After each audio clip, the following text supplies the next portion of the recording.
We were in Las Vegas, went to brunch to a Bloody Mary bar. It was horrible. And we thought, we have this fabulous product that we make all the time in our kitchen.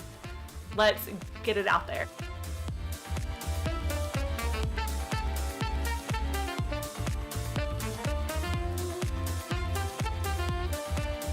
And so that's when it really clicked. And I literally called my mom walking down the strip in Las Vegas and said, we're setting up a Bloody Mary bar at your grand opening.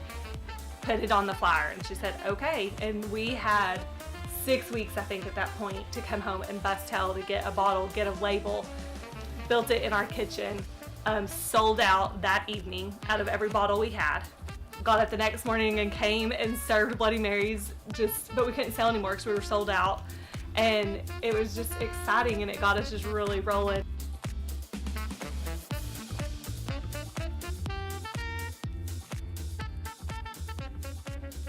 It doesn't matter if you're a male in my family with the last name Skipworth, you're all called Skip. So I've been called Skip since I was little bitty, and you know, everybody used to kind of joke around that it was my mix at that point in college. It's Skip's mix, so it was called that, and then you know, through the family, everything else, it's just kind of stuck. You gotta be positive.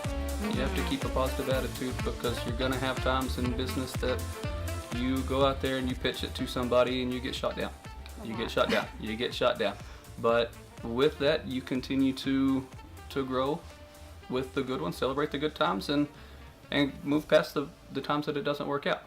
It will at some point.